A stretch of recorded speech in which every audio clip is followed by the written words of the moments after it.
Mary Shelley's Frankenstein, the modern Prometheus. I move that this work of fiction and any reference to it be prohibited during the trial.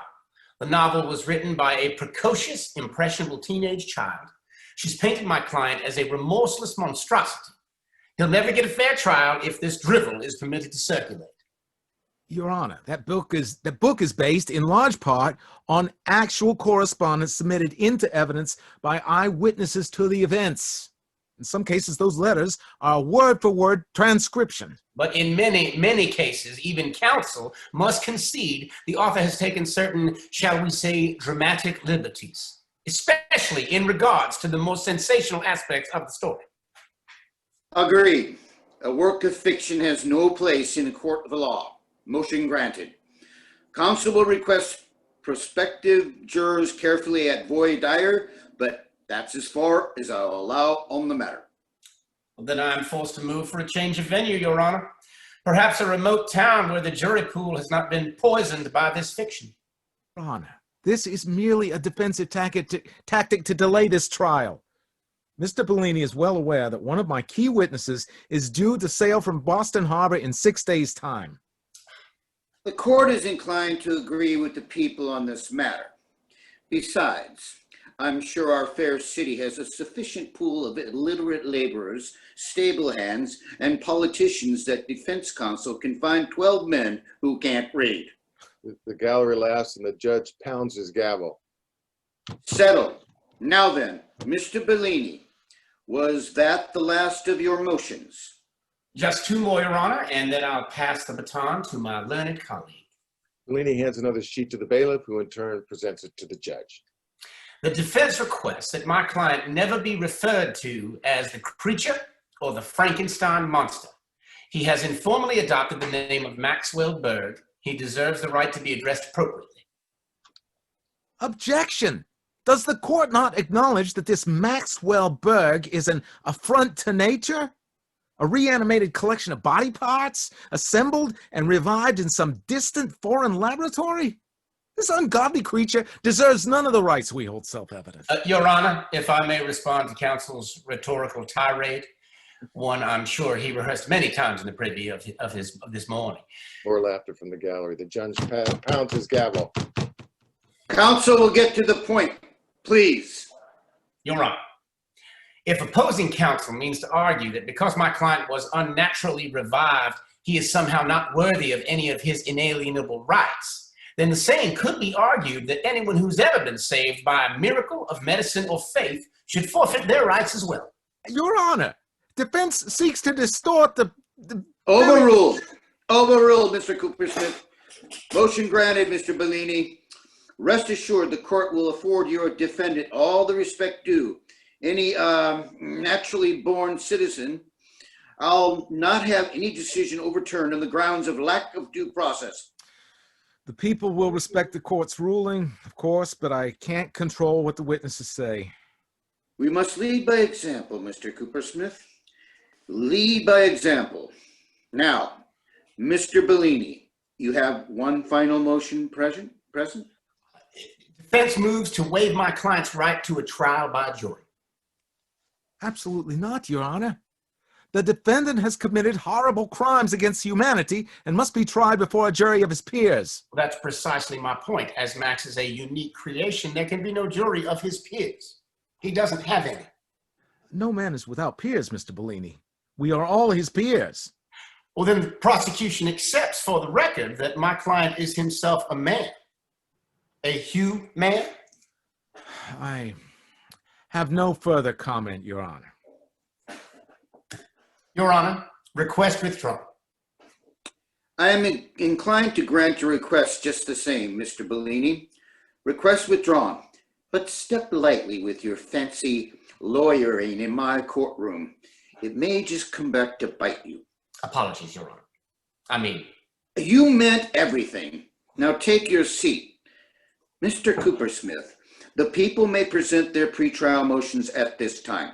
Bellini sits as Coopersmith leafs through several sheets of paper. Thank you, Your Honor. I'll try to hasten the process somewhat. Coopersmith grows more frustrated as he sets aside one paper after another, unaddressed. Ernest points one out, but Coopersmith shakes his head no. Bellini smiles. No, Your Honor. The people have no further motions at this time. Oh? Very well. The court will recess for 2 hours. When we return, we'll commence jury selection. Mr. Bellini, will that give you sufficient time to prepare for your client for trial? It should be adequate, Your Honor. Court adjourned until 2 o'clock. All rise. The court rises as the judge exits. All but the prosecution and defense hurry out of the courtroom. Coopersmith crunches several papers. After he reviews them, Bellini neatly stuffs his satchel. If y'all will excuse me, I must scurry off to the local haberdashery to pick up Max's new finery. Clothes do make the monster. Careful, Counselor. Miss Hoffman, you ready to join me? If you don't mind, I'll be along presently. I'd like a few moments to speak with Ernest. I sense there might be a little unfinished business betwixt y'all. Now, don't you go interrogating this young lady about our courtroom strategy, you hear? Rest assured, I have no interest in you or your strategy, in or out of the court. If I may be so bold as to suggest a spot for tea. It's quite obvious you've nothing to discuss. It's clear you've thrown in with that fiend. Ernest, please don't be petulant. If you feel wronged, I'm sorry, but don't let this fester. He reaches into I a brought- bag and pulls out a small wrapped cake.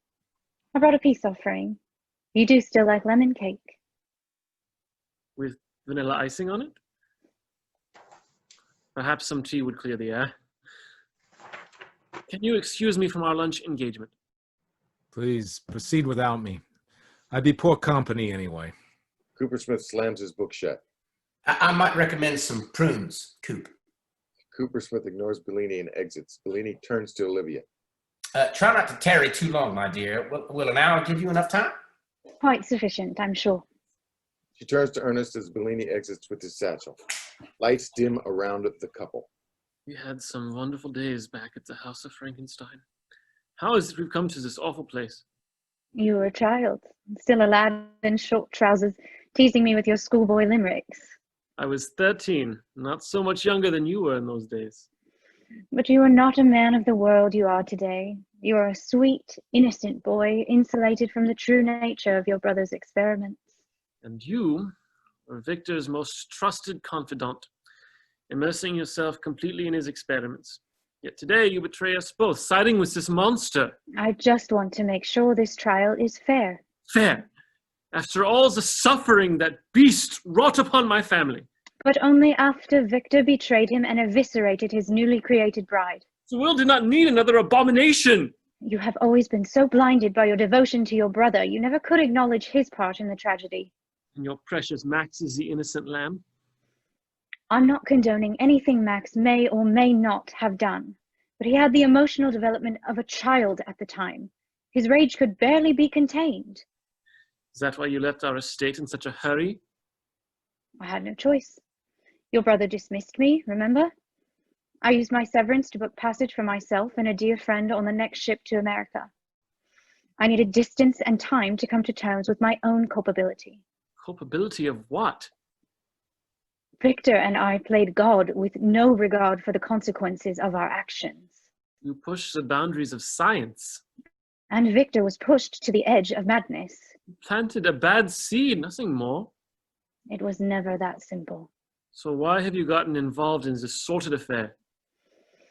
It was the newspaper accounts of the fire at your orphanage. I saw your name in the press and feared your body would be found in the ashes. I wish you'd sought me out before now. As do I. But then more stories surface with descriptions of the giant man, the hero who rescued all those children. I knew instinctively that man was your brother's creation. Hero. That killer has no soul, no conscience. That is what the trial will determine, I suppose. I believe all men can change. But we said we wouldn't discuss the case. Discretion would dictate such. I'm not sure I can be that discreet. Then I should go. The monster awaits. Olivia leaves and Ernest sits back down looking after her, deflated. Fade to black. Scene 3. Lights up. The Boston jailhouse inside. Bellini, McAfee, and a second uniformed constable, Simmons, enter from far stage right. The rest of the stage is in darkness. Bellini holds a very large man's suit across his arm. McAfee carries a round ring of old-fashioned keys in one hand and his truncheon in the other. Simmons carries a muzzle-loading flintlock. Olivia steps in behind them, a beat later, but no more. I'm sorry to have been delayed, Mr. Bellini. That's fine, my dear. We've only just arrived ourselves. Do you approve? I like the cut. Very respectable. You have some advice on matters of fashion, Constable? Begging your pardon, Counselor. Oh, no, by all means, my good man. What have you to say? Well, you can put petticoats on a pig, but that don't change the smell. We'll have none of that snickering in my presence, man, and we certainly don't want to rile your house guest. Bellini gestures the constables forward and Olivia falls in behind them. On stage left in darkness, an unidentifiable black figure sits hunched over on a bench. As the group cross toward it, the lights come up to reveal the creature, Maxwell Berg, tall, massive, and sullen. Max rises to a towering height. He stands menacingly in a dark, tattered, and soot-covered suit. The lights, perhaps with a barred gobo, also reveal a rough iron collar around his neck with a heavy iron chain padlocked in place and leading to a similar lock attaching to the floor. Similar iron straps are bent around his wrists, each with a similar padlock and chain leading to the floor. His face is hideous, burned, scarred, and fearsome.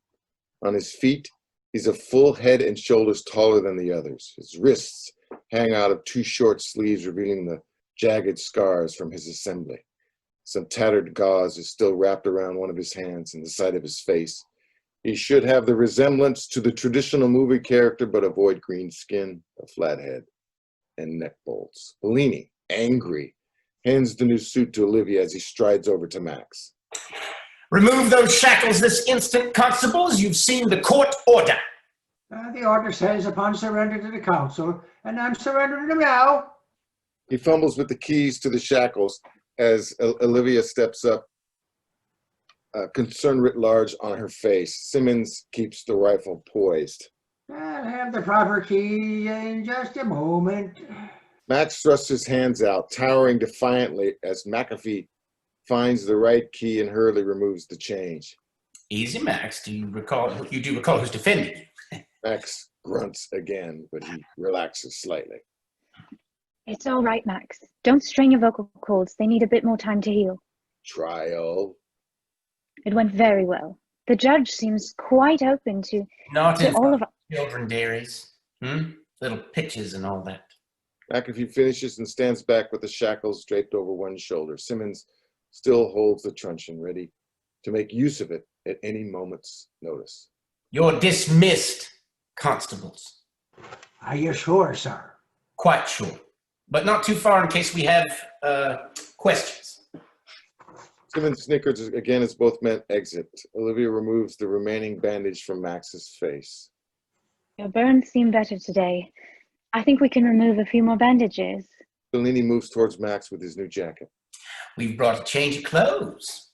He hands the suit to Max. Had to guess at your sizes, but it's got to be better than those charred rags. Here, let me help you with your jacket. Max pulls away, then looks at Olivia. The more you look like one of them, the more they will see a man instead of a monster. Max nods, then turns to allow Bellini to take his old coat, revealing more scarred flesh on his back. Fade to black.